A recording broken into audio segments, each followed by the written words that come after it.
Buonasera da Sicilia 24, le principali notizie. Rete complici Matteo Messina Denaro, condannati l'architetto Massimo Gentile per associazione mafiosa e il radiologo Cosimo Leone per concorso esterno. A Palermo muore pregiudicato dello Zen, i familiari impongono il lutto ai quartiere, vietano il mercatino rionale. A Catania, nipote del boss Turicappello arrestato per la sparatoria di febbraio a San Cristoforo in cui rimase ferito un uomo che non era il vero obiettivo dell'agguato.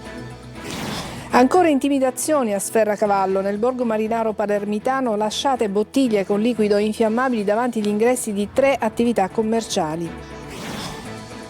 Allarme spaccate a Gela, stavolta presa di mira dai rapinatori una trattovia del centro, i commercianti abbiamo paura. Il decreto Ponte è legge, via libera al nuovo iter per la costruzione sullo Stretto di Messina. La Camera ha approvato definitivamente il provvedimento con 160 sì. Catania, boom di contrassegni per disabili, aumentano i controlli sui casi di uso improprio. La Polizia Municipale segnala irregolarità e ritiri di pass. Calcio, Serie B, vigilia di campionato per il Palermo, impegnato domani sul campo del Venezia, già promosso in Serie A. I rosanero puntano a chiudere al meglio la regular season in attesa dei play-off.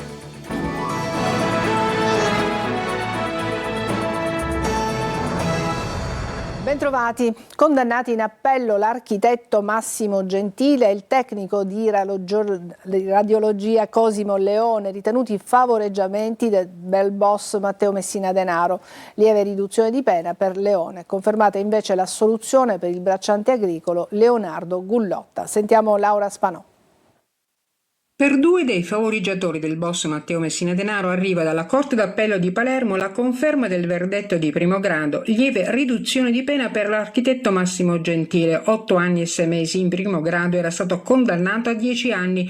Condannato a 8 anni il tecnico radiologo Cosimo Leone, accusato di concorso esterno in un'associazione mafiosa, per lui confermata la pena avuta in primo grado. Entrambi furono arrestati nell'ambito delle indagini della DIA di Palermo che stava dietro la rete di complici che ha coperto la latitanza trentennale di Matteo Messina Denaro. Secondo i PM Gianluca De Leo e Piero Padova, l'architetto Gentile avrebbe prestato la sua identità al boss ricercato, consentendogli di acquistare una macchina e una moto, mentre Leone si sarebbe occupato di Messina Denaro, ormai malato di cancro, durante il ricovero presso l'ospedale a Belaiello di Mazara del Vallo, quando all'inizio di novembre del 2020 fu sottoposto a un primo intervento chirurgico. Assoluzione confermata invece per il bracciante agricolo Leonardo Gullotta, accusato di avere dato il suo numero di telefono a Messina Denaro.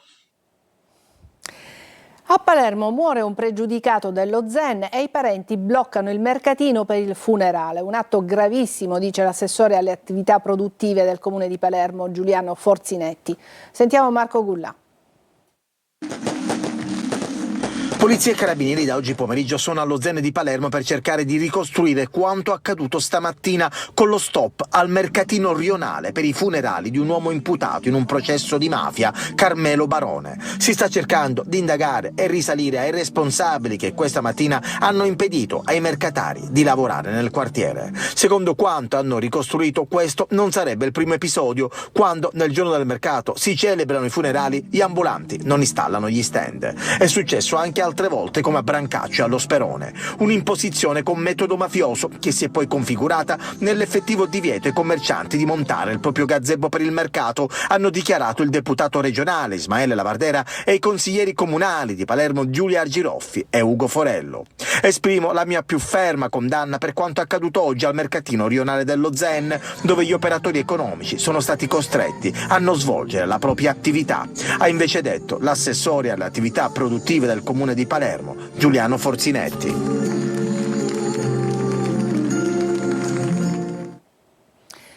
Maggiori controlli sulle concessioni demaniali marittime da affidare alla Guardia Costiera per evitare nuovi casi Mondello. È stata la proposta avanzata alla Commissione parlamentare antimafia dall'assessore regionale al territorio e ambiente Giusy Savarino. L'esponente di Fratelli d'Italia ha depositato tutto l'incartamento sul caso Mondello e ha raccontato le scelte della regione, precisando che l'amministrazione non intende tornare ad assegnare alla italo-belga la spiaggia. E a Catania, per la sparatoria di febbraio davanti a un negozio di barbiere, è stato arrestato il nipote 22enne del boss mafioso Turi Cappello. Gli spari avevano ferito un pregiudicato ai domiciliari, ma non era lui l'obiettivo. Desiree Ferlito. Si cambia completamente look dopo la sparatoria, convinto forse di sfuggire alle telecamere e agli investigatori. Ma proprio quel dettaglio, insieme a intercettazioni e alle immagini di videosorveglianza, avrebbe contribuito a incastrare Rosario Litteri, 22 anni, nipote dello storico boss Salvatore Cappello. Per la polizia è lui ad aver sparato in pieno giorno davanti a una barberia a San Cristoforo ad un uomo, ferendolo alla gamba, ma sbagliando bersaglio. L'uomo colpito non era il vero obiettivo. Litteri avrebbe voluto colpire un'altra persona che frequentava la barberia. A distanza di mesi la squadra mobile di Catania chiude il cerchio attorno al giovane, arrestato dalla Polizia di Stato. Le accuse contestate sono porto illegale, detenzione di arma in luogo pubblico e lesioni personali aggravate. L'episodio risale al 10 febbraio scorso, davanti un salone da barba del quartiere San Cristoforo, dove un uomo è stato raggiunto da un colpo d'arma da fuoco alla gamba sinistra. La vittima, che si trovava agli arresti domiciliari ma aveva un permesso per svolgere attività proprio nella barberia, si è presentato in ospedale con una grave ferita alla tibia, giudicata guaribile in 30 giorni. Le indagini sono partite proprio dalla segnalazione dei sanitari. Fondamentali per gli investigatori le immagini dei sistemi di videosorveglianza, le intercettazioni e il ritrovamento dello scooter dell'indagato abbandonato sul luogo della sparatoria. Rosario Litteri ora è nel carcere di Piazza Lanza a disposizione dell'autorità giudiziaria. Tensione fra Sferacavallo e Tommaso Natale, dove continua la recrudescenza della nuova mafia. Bottiglie piene di liquido infiammabile nella notte sono state piazzate davanti a 3 esercizi commerciali. Una chiara intimidazione che prelude alla richiesta di pizzo. Manlio Viola. Non più colpi di mitra, ma intimidazioni ben chiare lo stesso, anzi forse ancor più chiare e facilmente ricollegabili ad un'imminente richiesta di pizzo. Cresce la paura a Sferacavallo. Nella notte una nuova ondata di avvertimenti in classico stile mafioso sono stati portati a termine ai danni di 2 esercizi commerciali molto noti e molto centrali proprio a Sferacavallo e di un terzo esercizio nella vicina Tommaso Natale. Si tratta della pizzeria Sunset e del bar pasticceria Sweet Life. Quest'ultimo sorge proprio di fronte alla chiesa del quartiere, in piena area di passaggio. Poco distante altra intimidazione alla pizzeria Ulisse di Tommaso Natale. Davanti all'ingresso delle attività questa mattina i titolari hanno trovato bottiglie piene di liquido infiammabile. A denunciare il ritrovamento sono stati gli stessi titolari, estremamente allarmati da questa escalation. Il primo ritrovamento è avvenuto alle 4 del mattino, è stato il pasticcere del bar a trovare le bottiglie quando stava aprendo il laboratorio. Nessun messaggio accompagnava il ritrovamento della bottiglia, ma l'allarme è cresciuto nell'intera borgata più tardi, quando i titolari della pizzeria Sunset hanno trovato a loro volta la bottiglia davanti all'ingresso ed è esploso in tarda mattina con il terzo episodio. Non è la prima volta che succede. A novembre dello scorso anno bottiglie con benzina erano state lasciate davanti a 5 esercizi commerciali, accompagnate in quel caso da un biglietto con su scritto 5.000 euro. In quel caso nel mirino erano finiti il bar del Golfo, la trattoria Temptation, i ristoranti Grecale e il Delfino, un tabaccaio e una vicina attività, anche in quel caso nel quartiere limitrofo di Tommaso Natale. Ad aprile invece i colpi di mitra contro il ristorante Brigantino, ma senza nessuna richiesta estorsiva. A Gela, nel giro di pochi minuti, 3 tentativi di spaccata in pieno centro storico, uno andato a segno. Sempre lo stesso uomo, ripreso dalle telecamere di videosorveglianza mentre agisce armato di tenaglie e coltello. Cresce intanto la tensione tra i commercianti, 14 sono stati gli episodi in 2 mesi. GR Italia.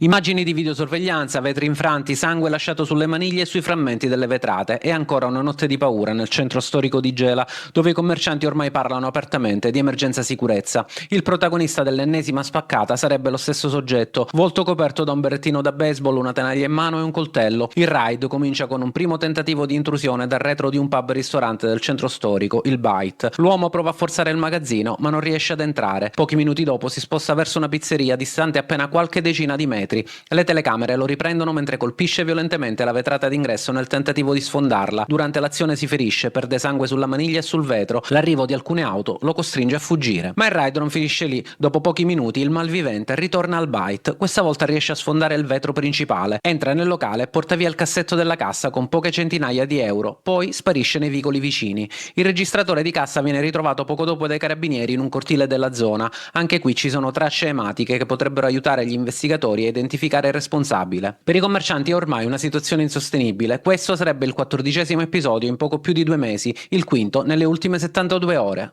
Praticamente la notte possono fare quello che vogliono.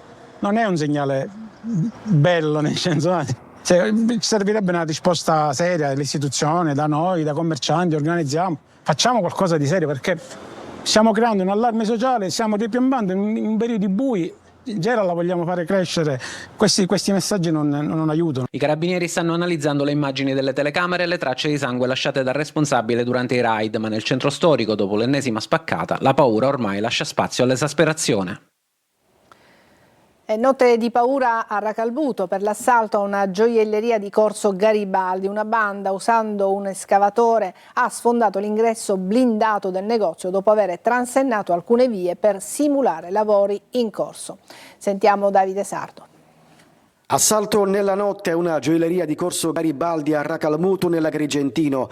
Una banda di malviventi ha utilizzato un escavatore per sfondare l'ingresso blindato dell'attività commerciale e riuscire a entrare nei locali. Un'azione violenta e fulminea che ha svegliato i residenti della zona. Secondo una prima ricostruzione, i rapinatori avrebbero anche transennato alcune vie di accesso alla gioielleria per fare credere che fossero in corso dei lavori, riuscendo così ad agire senza destare sospetti. Dopo aver abbattuto Saracinesca ingresso è scattato l'allarme. I malviventi hanno arraffato gioielli preziosi lasciando però intatta la cassaforte. Ingenti i danni provocati alla struttura durante il colpo. Sul posto sono intervenuti i carabinieri che hanno avviato le indagini e stanno visionando le telecamere della zona per risalire ai responsabili. Il comando sarebbe poi fuggito subito dopo il raid. Cresce intanto la preoccupazione tra commercianti e cittadini per l'aumento di furti e assalti con modalità sempre più aggressive. Dopo l'approvazione del Senato passa anche alla Camera, diventa legge il decreto sui commissari straordinari e sulle grandi opere strategiche, tra cui il ponte sullo Stretto. Rimodulati anche i fondi destinati alla grande opera. Francesco Triolo. È arrivato il via libera definitivo anche della Camera al decreto ponte. Il provvedimento è diventato legge con 160 voti favorevoli, 110 contrari e 7 astensioni. Al centro del testo già approvato al Senato nei giorni scorsi le nuove disposizioni sui commissari straordinari e sulle concessioni per accelerare la realizzazione delle opere strategiche. Il decreto rimodula anche i fondi destinati alla realizzazione del ponte, spostando 2,7 miliardi di euro dal periodo 2026-2029 a quello 2030-2034. Le risorse complessive stanziate sono 14 miliardi e 400 milioni, come si evince dalla scheda di lettura. Duro il confronto politico in aula, le opposizioni hanno criticato soprattutto il ricorso ai commissari straordinari. Per il deputato del Partito Democratico Marco Simiani non è possibile pensare che il paese sia sempre in emergenza, mentre sul ponte ha affermato come manchino atti che confermino la prosecuzione concreta dell'iter. Disegno opposto alla posizione della maggioranza, Fratelli d'Italia ha difeso il decreto, parlando di uno strumento necessario per modernizzare le infrastrutture e sostenere occupazione e sviluppo. Soddisfatto il Ministero delle Infrastrutture e dei Trasporti, che parla di svolta per le grandi opere italiane.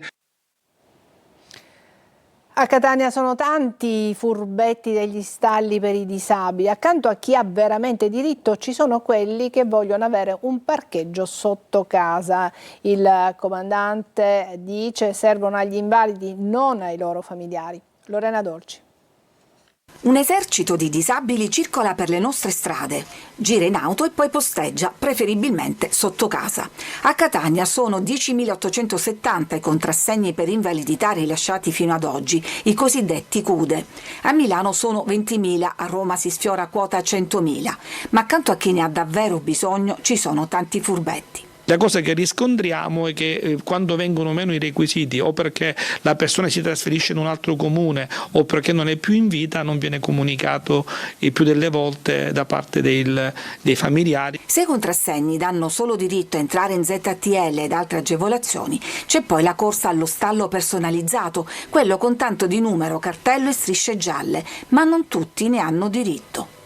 Il soggetto deve avere una particolare disabilità che deve essere superiore e maggiore rispetto a quello che consente il rilascio del contrassegno. La Polizia Municipale di Catania da alcuni mesi fa delle verifiche incrociate sulle banche dati, in particolare residenze e stato in vita. Su 1.800 controlli in 6 mesi, 169 pass sono stati ritirati. Attenzione che l'utilizzo del contrassegno da parte di un soggetto non titolare può configurare anche un'ipotesi di reato, che è quella di sostituzione di persona.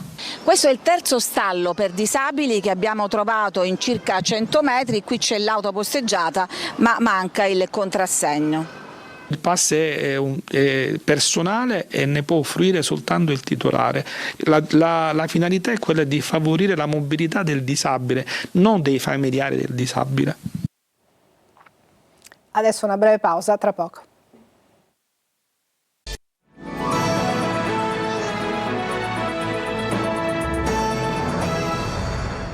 Connessi eredi di una ricca povertà è il titolo della quinta edizione del meeting francescano del Mediterraneo che si terrà dal 15 al 17 maggio prossimi a Catania e che vedrà la partecipazione di migliaia di giovani e di personalità provenienti da diversi paesi. L'evento, che celebra l'8° centenario del transito di San Francesco d'Assisi, è stato presentato presso il Salone dei Vescovi dell'Arcidiocesi etnea. Sentiamo adesso il commento sul meeting del Mediterraneo dell'Arcivescovo di Catania, Luigi Renna. È una grande opportunità anche per la diocesi di Catania, che sta vivendo l'anno agatino, questo meeting francescano del Mediterraneo, anzitutto per attingere alla spiritualità di Francesco. Non dimentichiamo che è una spiritualità fortemente cristocentrica, vall'essenziale, è una spiritualità fatta di dialogo. San Francesco non è un santo solo italiano, è un santo universale. E poi è una grande opportunità per tutti noi per vivere la cittadinanza. Vivere la cittadinanza nell'ottica della pace significa essere uomini e donne di dialogo, uomini e donne che non si accontentano di patti o di compromessi, ma cercano la pienezza della pace, che è quella della riconciliazione tra gli uomini, è quella della riconciliazione tra le nazioni ed è quella della pace con il creato. E adesso una nostra concittadina, Claudia Savarino, 19enne di Agira, è stata nominata oggi alfiere della Repubblica dal presidente Sergio Mattarella. La studentessa del Liceo delle Scienze Umane è stata insignita del prestigioso riconoscimento per la sua sensibilità e per la profondità con cui, attraverso la poesia, interpreta la realtà e promuove valori di solidarietà. E adesso un aggiornamento su una notizia che vi abbiamo già dato. Il GIP di Palermo, Carmen Salustro, non ha convalidato il fermo, ma ha disposto la custodia cautelare in carcere per Salvatore Gioè, di 21 anni, indagato insieme a Giovanni Giosuè e Rosario Esposito per il tentato omicidio di Danilo Dignoti, avvenuto in via Montalbo a Palermo lo scorso 30 aprile. Per l'aggressione si cerca un quarto giovane che era su uno dei 2 ciclomotori che sarebbero stati utilizzati dal comando per raggiungere il luogo dell'agguato. E adesso una breve pausa e poi il calcio.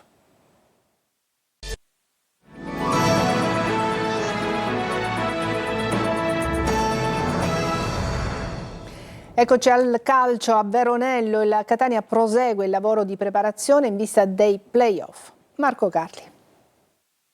Tutto secondo programma, mettere i giocatori nelle condizioni di essere al meglio per i playoff. Ovviamente magari con tempi diversi, soprattutto per acciaccati e reduci da infortuni. Il Catania lavora a Veronello in un centro che, come detto anche da Toscano in conferenza stampa, ha tutti gli strumenti, anche fisioterapici, per garantire di operare al meglio in vista degli spareggi promozione.